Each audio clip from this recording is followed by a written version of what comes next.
بسم الله الرحمن الرحيم السلام عليكم ورحمة الله وبركاته كل وناكسن داوديال كسو دوادا برنامج كيني دبك هذل برنامج كا دبك هذل قيبتن waxaan kaga hadli doonaa hadii rabi qadaro banaan bixi ama isu soo bixi shalay ka dhacay magaalada Qabri Dahare ee xarunta gobolka Qorraxay ee ay isugu soo baxeen taageerayaasha xisbiga ONLF oo halkaasi iyagu sheegay in ay ku xusayeen sanad guuradii labaad ee ka soo wareegtay markii heshiiska lagu kala saxiixday magaalada Asmara ee wadanka Eritrea heshiiskaasi oo dabcan u dhaxeeyay jabhadii ONLF haatan xisbiga iyo waliba dawladda Ethiopia isu soo baxaasi waxaa jira xogo badan oo la xiriira xilliga uu isu soo baxan la qorsheeyay qaabka loo qorsheeyay iyo waliba qaabkii hore loo qorsheeyay oo la sheegay in wax badan iska bedelay iyada oo waliba la sheegayo in xiisad xun ay halkaasi ka dhalan gaadhay isla markaasina gadaal wax iska furfuray arrimahaasi oo dhan ayaynu eegi doonaa iyo isu soo baxan xilliga la qorsheeyay cidda qorsheysay iyo qaabka markii dambe uu u qabsoomay oo la sheegayo waliba labada xisbi ee ONLF iyo BB faraciisa Soomaalidu in xifaaltan waxoogaa uu ku dhaxmaray kulankaasi iyo qaabkii uu qabsoomay waxa ila jooga jaamac galad oo xogahaasi dabcan aynu uga fadhino bal in uu inala wadaago jaamac soo dhawow shalay dawaan wada arkayna sawirradu baraha bulshada waa haysteen gaar ahaan Facebook ilaa xalay waa la isdaba wareejinayay waxoogaa jima tuurasho waa iska jirtay bal xogahan la xidhiidha isu soo baxan iyo qaabka loo qorsheeyay iyo qaabka hadana wax isu bedelay waxa la sheegayaa in waxoogaa xifaaltani isu soo baxan markii dambe shalay iyo habeen hore uu ka taagnaa oo kuba sigatay in gacan ka hadal u yimaado hadana markii dambe ilaahay mahadi nabad bay hawsha ku dhamaatay say wax u dhaceen bismillaah wax loo qorsheeyay kolkii hore waa salaamaya dhamaan asxaabta gudaha iyo dibadba meel kasta ay joogaan horta nuurow marka la fiiriyo hawshan hawshu mid shalay iyo darhaad bilaabatay ma aha waa mid yani marka la fiiriyo labada dhinacba ONLF iyo BB ba ay ka wada socdeen oo yar maaragtay la doonayay in xoogaa maamuus ama xus wax loogu yeeray anigu hadda wax la xusayo ma garanayo maxaan loogu maaragtay yani muujinay heshiiskii ONLF iyo dhexmaray Ethiopia in maaragtay to loo sameeyo arrintaasi waxay ahayd qorshe ay ka wada socdeen ONLF iyo BB oo kolkii hore ay heshiis ku ahaayeen ku wada socdeen in maamuus loo sameeyo 21 bishan oo berri ku beegan oo kale qodobka maamulka deegaanka iyo xisbiga ONLF way ka wada socdeen yani heerka ay gaarsiisneed inay heer madaxtooye ahayd oo dhinacyada ugu sareeya tahay iyo inay heer dhexe ahayd maaqan laakiin labada xisbi way ka wada socdeen si wada jiraha loo maaragtay qorsheeyay loo abaabulayay inay maaragtay hogaamadu ay meesha tagaan ugu sareeya labada dhinac in maaragtaa halkaas maaragtay lagu muujiyo nabadda iyo maxaan ku idhaahdaa to heshiiskii midhaha ka dhashay iyo guulaha la gaaray ee dhinaca nabadgelyada ay ugu horeyso in labada dhinacba maaragtay halkaas ay kala hadlaan bulshada kadibna sii xoojintooda iyo iskaashi iyo adoo waxyaalo noocaas laga sheekeeyo yaa muhiimadu ahayd hawshii la isla ogaa markay muddo soo socotay ay yar maaragtay wax walba xilli bay leeyihiin ay soo dhawaatay unbaa qola dhexe oo ONLF sida la ii sheegay iyo isbedeleen oo yiraahdeen maxaan ku idhaahdaa anaga iyo BB laba xisbi baan nahay BB ma heshiis bay la gashay Ethiopia waa may annagu BB maba ayna jirin markaas ma heshiis baan la galay annaga nimankan maxaa marka ONLF iyo Ethiopia heshiiyay kuwan iyaga maxaa soo dhaxgeliyay wixii heshiiyay ONLF iyo waxay ahaayeen Ethiopia nimankan waaga BB ba lama dhihin magac kale lahaayeen haddii marka annaga iyaga aan wada hadalay oo aan heshiinay waa gooni haddii iyaga iyo Ethiopia ay heshiiyeen waa gooni meel marka iyagu ay ka soo gali karaan haddii aanu dad iyaga ku marti qaadayno oo iyagoo marti inta noo yimaadaan maxaan ku idhaahdaa to mid iyo labo iyaga aan hadal ka siinayno waa gooniga taa martida waa la isku leeyahay laakiin hawshan iyo qorshahan annaga qorsheysanayna annaga wadana annaga noo taalaa Ethiopia annaga waxna dhex mareen Ethiopia annaga wixina dhex marayna maxaan ku idhaahdaa to waxa ka fulay iyo waxaan ka fulin annaga sheegayna marka annaga iyo nimankan BB waxa way duurka galaaday Real Gals arrintii markay halka ka baxday madaxweyne Mustafa waa loo sheegay iyo kooxdiisa haye wata buu yiri wixina isna oo maba uusan bushininba hawshii hadana way soo socotay aakhirkii xilligii loo qorsheeyay oo 19 bisha ah maalinimadii shalay ahaa 18 bisha 18 bay ahayd Soomaaliya yaa maxaan ku idhaahdaa yaa la soo gaadho soo dhawaatay wafdi ka socda ONLF uu hogaaminayo afhayeenka ONLF Cabdiqaadir Hirmooge waa iyagii soo baxay hawshii de madaxweyne Mustafa markii hore uu ogolaaday wixiina watu yiri wuxuu yarshow iska dhaadhiciyay mar haddii maaragtay de waxay noqon doontaa waxaan maaragtay si yar buurayno xogaaga qabridaar joogan baa qaylin doona markaa kadibna way iska kala tagi doonaan wax si buuranba ma aha oday Mustafa markii la yiri cadaani waa tagay umbu maryaha tuura amar buu bixiyay cadaani iyo waxa la socda la soo xiro ma hadii cadaani tagi waa anagana wuuna maray hay dhagax buur wuu sii maray hay shay goosh wuu maray ciidan ha laga daba taga la soo xiro war ma balukaadi hay ma qolada meesha joogta qabri dahar joogta maxaan ku yiraahdaa to wakaasa kuwa lagu wareejiyo qolada qabri dahar baa la hadlay waraa may maqlaysaan maxaan ku yiraahdaa to cadaani ha la soo xiro waa in cadaani la xiro iyo wax la socda beerina wax maxaan ku yiraahdaa to la yiraahdo mudaharaad iyo isu soo bax iyo taageero iyo wax yaani noocaas oo dhici kara ama meesha lagu qaban karo ma jirto dhamaan wax meesha joogan hal la xiro ee cadaani ugu horeeyay maartay horbooday arintii jib erkaan ba isku shareertay warnimada Saudi ilaha maya anaga sheekada ayaa waxa ma doonayna nimankaas waxa weeye ma dhigan karaan ayagana hal la xiro kii hadal soo celiyana gudaha hal la dhigo arintii adoo cirkaas isku shareertay oo iska dawareegtay qoladii ma jimba la siinaya mooji qoladii meesha joogtay qabri dahar iyagiina waxay dhaheen noo cadaan ma xidhna adoo ciidanka xidh lahaa soo dirsaniyo ciidankii ku xidhi lahaa anaga meesha noo joogo ka daba oo social markuu jigjiga ka soo tagay maxaa xidhi weyd ana aragtaa inaad maxaan ku ilaahay tirnaahdo eed dusha noo saarto leeyahay qabri dahar baa lagu xidhay cadaan adoo kala xidh markuu dhagax buur soo maray shay goor soo maray meel walba ciidan Itoobiya waa joogaan waa loo xidhi waa anaga ma xidhno arintii waxay noqotay marka wax iska daba wareega وي قلنا عدان iyo waxay la hadleen maxaan ku yiraahdaa maadii bay la hadleen waxa la yiri war saasa jirta dibkaas maartay meeshii ka taagan wadamada wuxuu yiri joojiya soo saaladin ma dhihin ha soo maamulku saaladin ma dhihin ha soo madaxweyne Mustafa ma soo amrin ha joojiya halkeeda ku joojiya yaa oran gudoomiye maadii barta ay joogto ku joojiya halka ku joojiya intii dib iyo rabsho iyo isjiid iyo waxaan loo baahnayn ay ka imaan lahayd halkeeda ku joojiya dib madaxweynihiisa ay marba hadii madaxweynihiisa uu soo bixiyo meeshii de ay ka imaanaysa dhibaato ragii marka hogaaminayay hawlgalka hormuudka oo ahaa oo ay maxaan ku yiraahdaa rag yaani de mas'uuliyiin caan ah oo ONLF ay kamid yihiin oo xogayaha golaha dhexe ONLF Maxamed Shariif Umar hogaanka arrimaha ururka ONLF Maxamed Ibrahim afayeenka ONLF Cabdiqaadir Sheekh Xasan Hirmooge waa rag badan oo maartay adu noocaasa yaa meesha joogay iyaga waa shireen waxa la yiri ma joojinin waa go'aan urur hawshan waa la qabanayaa way hirgelaysaa ninkii wax ka qabanaya ee joojinaya militariga Itoobiya soo baxsaday suuqa qabridaha dhexdiisa nagu laay new policy adu waxa ka hadlaysaa militariga Itoobiya intay soo baxaan loodiyo waxa qasab noqotay hadana gudoomiye maadi iyo inay wada hadlaan hogaankii nabadgelyada xagga iyo garbaciisu jira oo uu maartay wafdi ugu maqan yahay canfarta iyo ma canfarta ma deegaanka Soomaalida dhexdiisa meelaha canfaraha la siiyay warniyo saasa jirtay ee wax u jiraan arun waxba kama qabay shaqaan haysta dibkaas jiray waasay walbalukaadiyo isna xaq u lahadaliyo hawshaas waa amar haye waa la joojiyay in soo bixi haye wax lagu qabanayo magaalada qabri dahar male adiga wallahi ma anu hawl kalaan ku jiraa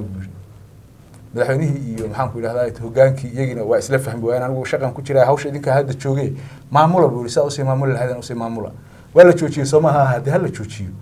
soo waxba maartay kuma bushininba maada iyo isaga hadana wada hadleen anigu hawl kalaan ku jiraa wuxuu yiri kala xidhiid maxaan ku yiraahdaa meesha mas'uuliyiinta joogay madaxweynaha iyo maxaan ku yiraahdaa taliyihii ciidanka liyuuga iyo wixii dhan waa wada joogaane wixii xarig maran bay noqotay maadii hadana qoladii uu ku soo noqday oo maxaan ku yiraahdaa walaalayaal waxaan inaga daayay saacadan dadkeena dhibaato iyo bormaya ma jirteen iyo adiga soo kuma soo ogeysin ha ma salaam anoo geerina waan naqaanaa nololna waan naqaanaa carcaraaf maxaan ku yiraahdaa kul wiil yar Soomaali ah maxaan ku yiraahdaa ku dabanaban qola buuraha ka soo degtay anaga maxaan ku yiraahdaa sidoo doono naga yeeli ma haye meesha ama sharaf baan ku joogeynaa ama waan ku dhex dhimanaynaa wax ka dhaxeeya male sida marka xogtii aan ku helayo abaaraad afartii dambe xilligii salaada subax ee shalay yaa waxaa is helay Maaday iyo Abi Axmed ee teleefonka isku helay war ma maqlaysaa haa abi hawshaasaa jirta saacadan laga bilaabay hadda aan fadhiyo waxaan qorayaa Twitter waxaan warbaahintana waa isugu yeerayaa Ethiopia inay heshiiskii ay ka baxday baan cadeynaya halkaas idinkuna waxaad ka badan weydaan yaa heshiiskii maxay ahaa heshiiskii aan wada galnay ay la wax kale kuma heshiin meesha iska yimaadaan oo iska joogaan ba qorshuhu ee galiib ku joogaan ha intii baa loo diiday ay intii yareed ee meelaha orodka ahayd yaa loo diiday saacadan heshiiskii annaga iyo idinka aan galay ee Asmara 21 October waa halkaas ku egay arka un bay isku sheertay abi warbal kuma imaanay meesha joogtana ma soo gaaray halka maya gaari baan ku soo diray maya waxba gaari ha ii soo dirin laba mid maanta qabri dahar maxaan ku iraahdaa hawsha ka socotaa sida loogu talagalay inay u dhacdo iyo in annaga iyo idinka aan maaragtay kala faataxaysano oo dib dambe ayna u wada hadlin labada mid noqon annaga qabri dahar dhagax buur iyo jigjiga iyo maxaan ku leeyahay shinniila waxaan ka sameynayno cid bini aadanahan u daba fadhiisanayna malaha adina waxba ka weydiin mayno cid kalena wax ka weydiin mayno mustaqbalkan iyo ummadan hawlaheeda aan ku jiro ee danaha annaga iskale cid aan wax ka weydiinaynana male haddayna sidaa ahayn laaya ciidanka hadda amar ku bixi anuguna kuwaygu waan soo amray soo baxan ku yiri magaalada soo baxan ku yiri way soo baxayaan dumarkii iyo caruurtii markay soo baxaan aduguna ciidankaaga ku amar hala laaya qofkii soo baxa wax kale oo la isweydiinaya male abigi oo Mustafa umbu isna ku orday warsay wax u jiraan ma waa hawla naga dhaxdanada ah adiga hawl ku taala ma war maxaa ka hadlaysaa ma waa hawl arrimaha deegaanka Soomaalida war ma maqlaysaa buu deegaan Soomaaliyeed waxa anagu kama sheekeynayna ha niman olif ma la yiraahdaa ha meeshii soo ma joogan ha waxay rabaan ha sameeyaan Soomaa mudaharaad hayaan ha armay cid wax yeelahayaan may adiga armay xafiiska kuugu imaanayaan oo kuugu soo galayaan may armay wax kale soo qayla ma aha waxoodu ha faraha ka qaad hadii waxaan ku yiraahdaa wax yar oo inta leeyahay ka dhacaan adaa mas'uulka ah hal askari oo lagu dhex arki karo intay hawlahooda wataan magaalada mid amniga hatta amnigooda ma ilaalin karaan oo Mustafihi si kale wax ku noqdeen isagiina oo la isku yar wareeriyay saraakiishii ciidanka ee joogtay meesha maxay ahayd qabdaare iyo kuwii joogay Harar iyo iyagina la hadlay soo dhageysta ma maqlaysaan ha hawshaas waxa weeyaan hal askari magaalada qabdaare hadii lagu dhaxarkay idinka ka jawaab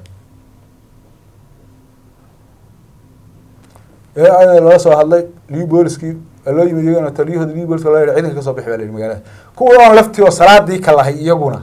oo qeylqeylinayo xabad sugayaal ah oo la goorma maxaan ku idhaahdaa soo afuufi doonaa meeshii magaalada kolkii hore wada askar bay ahayd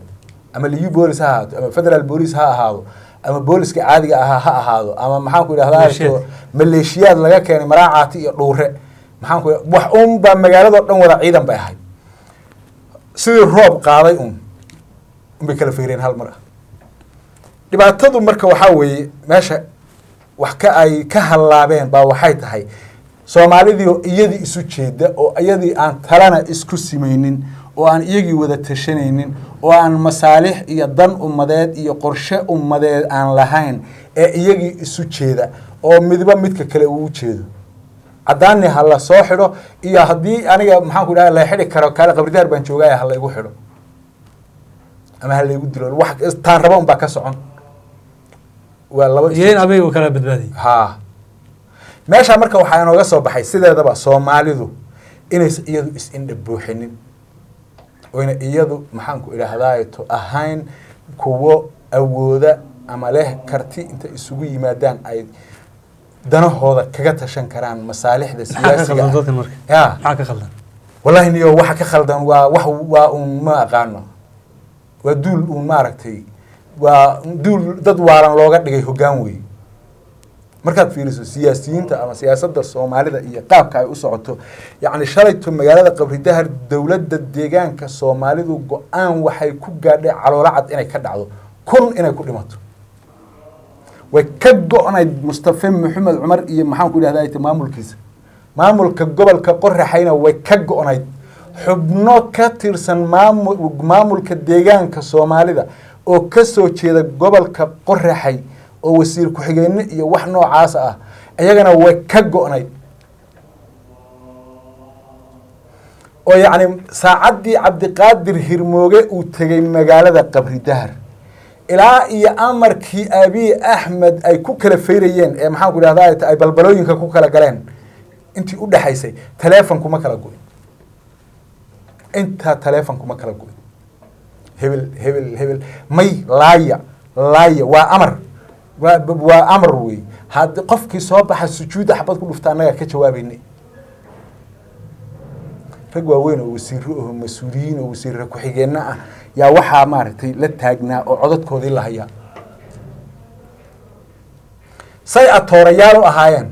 waagii markuu beriyey mooji shimbirtii unbaa ka duushay waxay ka go-aansanaayeen kuwaas maaragtay amarkaa bixinaya hooyooyinkood iyo walaalahooda umula ah iyo maxaanku idhaahdaa waalidkood oo cad iyo kuwa xanuunsan isugu jiraa jooga meesha ka sheegay markaasuu wuxuu leeyahay anaa ka jawaabaya ee laaya markay soo baxaan banaanka u soo baxaan caqliga Soomaalida iyo hogaanka Soomaalida iyo madaxtinimada Soomaalidu waa mid noocaasa ee maxaan ku idhahdaa ta garan la war hadii in maaragtay intii ay dhici lahayd waxaas ay dhici lahaayeen bal hadda qolada jawaadeeda iyadu ku adkaysatay inay banaanbaxa qabtaan waxa iyagu uga adkaysanayaan hadii gudoomiyihii bay naga joojiyay wax waa hawl la soo qorsheeyay oo waxay ugu adkaysanayaan iyaga naftirkoodu khayr qabayaal ma aha iyaga isu jeeda see aniga ii dhihi karaa hebel jooji waxan hebel igamana xiniya badna igamana maxaan ku idhahdaa xoog badna igamana caqli badna maxaan ku idhahdaa muxuu i dheer yahay waay ma xilka dawladda ha baba dawladda soo tiima aha aan xabadda san kaga gelin jirnay iyadii hooyadeed soo wuxuu Ethiopia oo maaha ma wax kale cirka ka soo dhacayba warsoo daayay waxaad wadaan Ethiopia soo takar celinaysa ma Ethiopia meesh joogto hadii kan Ethiopia uu shaqeeyaa soo ah ay Soomaaliya garan ninkii xoog la xabagta ha goosto Qabri Dahar baa inoo ballana shalayta marka waxa weeye laba fashilaadood ba meesha taalay qolo un baa fashilmi lahayd qoladii waxa fashilantay marka kililka abuuna soo dhax gelin maxaa dhici lahayd dib mashaqa ka dhici lahayd maanta sida hadda ay Qabri Dahar ma ahaateen lagama yaabana sida maanta hadda ay Qabri Dahar ku sugan tahay ee caawa ay tahay gobolku ugu dhacay sidan ma ahaateen gobolku waa un dhici lahaa laakiin dhiig badan iyo mayd badan iyo balaayo badan baa maanta Qabri Dahar ooli lahayd dawladda deegaanka Soomaalida mas'uuliyiinteeda ee madaxweyne Mustafa uu koow ka yahay oo qof labaad maaragtay un gadaal kaga nabayna mooyee koow uu isagu ka yahay mar isaga iyo oon laftu inay mar isgalaan aad buu u raadinayaa marka waxay ahayd fursadii ugu dhoweyd ee xarig iyo xabsi iyo dil iyo maxaan ku idhahdaa to la isugu dari lahaa haddii shalay ay Qabri Dahar ka bilaaban lahaydna dhammaan gobolladoo dhan inuu ka bilaabaa qorshuhu ahaa dhagax buur ku xigto wardheer ku xigto goday ku xigto jigjiga ku xigto xafiis walba oo oon la leedahay bal horta ugu yaraan 7 beri oo wareeg waarig ah in la galo kadibna salka dhulka loogu dhufto xadan ugu jirto marka xadan ugu jirto tee qoor xira kuma heshiiso dib kale ma yaala meesha nimankani waa madaxweynihii iyo wasiiradii iyo dawladdii deegaanka Soomaalida oo Ethiopia ayaan wakiil meesha uga nahay bay taagan yihiin waana runtood qoladna waxay leeyihiin adeegayaal baatiin axmaaro u shaqeysay biyaad maamushaan maxaa tihiin idinku yaa waxay iyaga axmaar uga badiyay Soomaa haa bariikaadi yaa hadda markii banaanka la joogo maxaa aad daba qoodiga kala hadlahay yaa leeyahay ay baa tahay waa meeshii ka soo diraan saaxiib ay la soo dirsaday un baa tahay baa ninkii dhamaa maxaan ku madaxda ahaa tayga intuu soo xidhaysa toorin hay kii soo dirsaday isla saaxiib leeyahay Soomaa de kan way qabanaysaa laakiin kan ma qabanayso oo mucaarad baan hay u leeyahay markii xagga la aadana waa dadku waa wada BB markaad soo la joogo markaad soo dadku waa wada BB wey maadii waa BB ka kale Xasan Macalin waa BB kuwa meesha jooga waa wada BB wuxuu waa isla BB wey BB da marka laba kala ayaa markii deegaanka markii xagga Soomaalida la joogo waa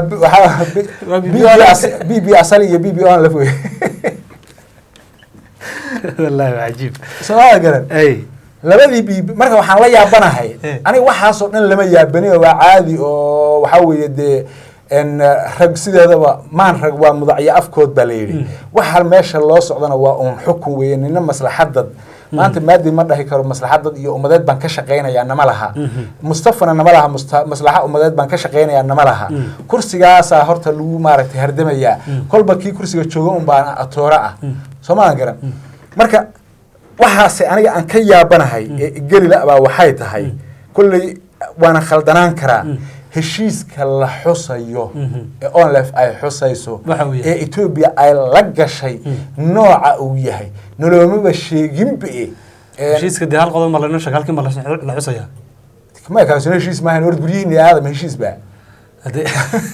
inta badgeliye ku jooga jooga intaan ba heshiiska wax la inoo sheegay jiray inta ma intii maxaa laga intii waa la haystaa Soomaa intii waa la hayaa Soomaa intii marka lagu qabsaday ma intii waa lagu qabsadaa aduma heshiiska la inoo sheegay ma jiray leen heshiiska haa marka in la xuso waxaan ogtahay in lagu yar dhaqdhaqaajiyo kolba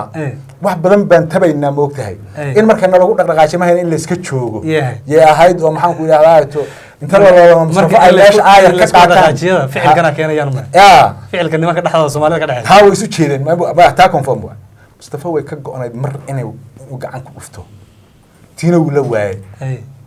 haddana waxaa kaloo kuu sheegi oo jeclay dadweynaha inaan la wadaago inay maanta balaaya koow u tahay maxaad la jeedaa awal hore waxay u dagaalami jireen qaab farsamaysan marmar uun yar mooyaan iyo uun xubin golo dhexa iyo maxaan ku dhahdaa to naftooda hurayaal la bureeye iyo maxaan calan la jeexjeexo iyo maxaan ku idhaahdaa to xaafad yar la weeraray iyo wax noocaas ay awal hore iska ahayd moogtahay oo aan sii soconin bay ahayd moogtahay hadda waa la isu badheerayaa waxaa la isugu badheerayaa waa ninkii xoog lahaa xabagta goosta weeye saacad hadda aan hadlayno ONLF iyo BB faraceeda Soomaalida waxaa weeye wax weyse ah oo u dhowran iyo wax ay xeerinayaan iyo wax ixtiraam ah oo ay isu hayaan ma jirto nin waliba fartu doonu qorayaa waxa soo shirkii shalay ka dhashay soo bixi shalay ka dhashay ha madaxweyne Mustafa waxaa jiray baabuur la yiri waa 12 wax noocaas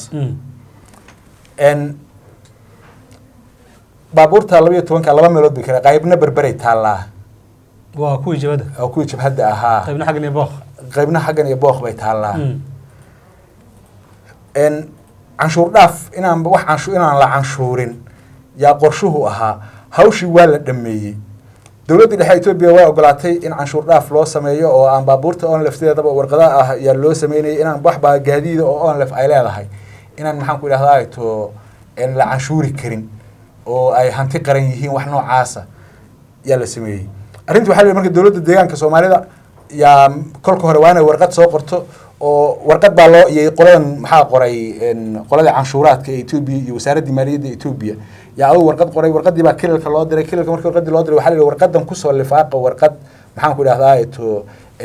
sida ay u qoran tahay u qoran oo team barihiini iyo magacii madaxweynaha deegaanka Soomaalida iyo wasaaradda maaliyadda ee deegaanka waxaas oo dhan ay ku wada maartay qoran yihiin oo ah in hantida ama gaadiidka ONLF ay keensanayso oo canshuur dhaaf loo samaynayo oo aan wax canshuura laga qaadaynin camal ha arrintu waa la qoray dawladdu waa qortay madaxweynihii wixii xalay markay ahayd qiyaastii xalay ahad bay ahayd baan filayaa maantana waa isniin soo ma xalay qiyaastii markay ahayd 7 fiidnimo ayaa wasiirkii maaliyadda ee deegaanka Soomaalida Mubashir Dubad baa la yiraahdaa baan jeclahay yaa inta loo calaal leeyahay warqadii aniga aan ku soo diray madaxweyne Mustafa Maxamed Cumar ee maxaan ku yiraahdaa to aan ku dhihi jiray warqadan soo raacay warqad noocaas ku soo lifaaq maya iken hadda iken hadma madaxweyne bari war hadda iken hadda qorshuhuna wuxuu ahaa maanta in maxaan ku yiraahdaa warqadaasi ay ka soo baxdo deegaanka Soomaalida isla maanta loo qaado Addis Ababa maxaan arbacadana gaadiidku uu soo galo deegaanka Soomaalida waa dhowr iyo 10 baabuurtan maxaa la yiraahdaa fi eediyada iyo qabaaladan maxaan ku idhaahdaa dheereeya ha oo maartay wasiirada oo horta wasiiray leeyihiin madaxda alfonska ha yani loogu talagalay bay ahaayeen wax alla warqadii erkaas oo durtay dib dambe aniga onlef wax maaragtay inta aan joogo xataa yacni wax dambe oo na dhex maraya oo asxaana iyo wanaaga geedkay gaadhaan midhaha ka goostaanba madaxweyne mustafa maxamed cumar qasab marka waxaa noqonaysaa haddana mar kale waxaa qasab noqonaysaa in abi axmed uu wiil soo dira kasoo qaado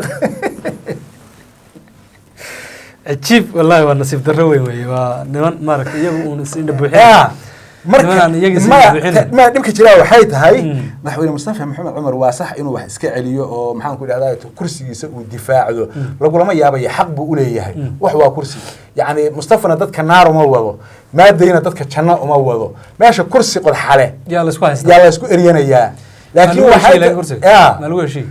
laguma heshiinaya wiil yaabihiiba hore ugu heshiin waaye ema waxay ahayd madaxweyne mustafa maxamed cumar waxyaalo fara badan isaga oo xeerinaya oo awoodiisa uu ku xisaabtamayo in uu fiiriyo sababtoo ah haddaan intaad wax diiddo haddana wiil kule ee kaa qaado waa laba geeriyaad mogta wuxuu isagu maanta diido berri ma sii haysanaya dhibka jiraa taasa marka waxaa weeye hadda meel maaragtay cay dhaaftay geeska qabo weeyaan maanta waxaa weeye wax wanaaga oo ay ku wada joogaan iyo soomaalinimo iyo islaamnimo iyo ehelnimo ay jigjigo ku wada joogaan ONLF iyo BB ma jirto adsabana waa caadi waa ilmo BB waxa dhan waa walaalo markaad soo jeegaan adsabana markii la joogo ma hadda rawan gafuurka isu taagaan laakiin waxa isma dhihi karaan meesha maaragtay laisku yar cagajuglayna laisku yar eryana ee car iyo wir iyo waxaa uu maaragtay maanta laisla taagan yahay marka iyagu ma soo xidhiyo weyn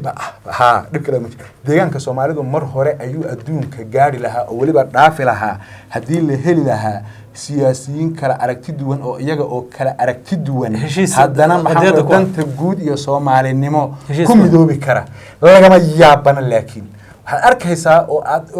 yacni fiirinaysaa wax ayna sagaara ka biirsanin oo yar oo iska leceb saqiira oo ummad hoggaan dhan yacni sheeganaysay ummadda yacni koox sheeganaysay ummad dhan hoggaankeed maxaan ku idhahdaa ay isku haystaan oo ay war ma xaggan aan ka soo gallaa mise xaggan aan ka soo gallaa taa kale deegaanka soomaalida iyo Ethiopia oo dhanba sharciga ka shaqeeya wuxuu yahay mid maaragtay la jiifiyaana banaana oo kolba qofka meesha jooga uu aragtidiisa isagu ku shaqeeyo maamuladii hore ee deegaanka soomaalida aragti bay ku shaqeyn jireen aragtida ay ku shaqeyn jireenna ma ahayn aragti iyaga ka imaatay waxay ahayd aragti ka imaanaysa maxaan ku idhahdaa Addis Ababa ka imaanaysa iyay ahayd madaxweyne mustafa waxaad moodaa marka inuu la qabsan layahay aragtida Addis Ababa ka imaanaysa ee wada BB-yeysan iyo in maxaan ku idhahdaa kooxdan haddii la arki jiray awal hore mucaaradba ma jirin haddii ONLF awal hore maxaan ku idhahdaa Addis Ababa awaamirta lagu leynay ay kasoo bixi jirtay Addis Ababadii hadda iyagaa fadhiya fahankii baa marka ka khaldan madaxweyne mustafa maxamed cumar marka isagoo oo la dagaalamayo isagoo oo marka la dagaal haddaan abi loo dabamarin habeen lama joogeen dee habeen maaha saacad lagama quraacdeen jigjiga hal saacada xubin ONLF kama quraacdeen jigjiga iyo dhagax buur iyo goday iyo qabridahar midna haddaan abi loo dabamarin waa conform weeyaan dad baa waxay ku dhihi adeero sodiga BB u galay BB dan baa u gelisay ma nin maxaan ku idhahdaa ruwaacunahayo soo siduu ku badbaadi karo un yeeli mahayo meesha marka waxaa weeye BB iyo waxay dooniba haysla ahaadaan Addis Ababa waxaa weeye xaqiiqdu taallaa fahankana haddii uu kaa qalloocdo dee waxaa weeye waa iska daba wareegay sidii xoon laxdiisii go'day inbaa iska daba wareegay warqado maalin hore qaaday hadda madaxweynuhu warqadii u qaatay berri baa laga soo qaaday ONLF wax la yidhaahdo kama jirin deegaanka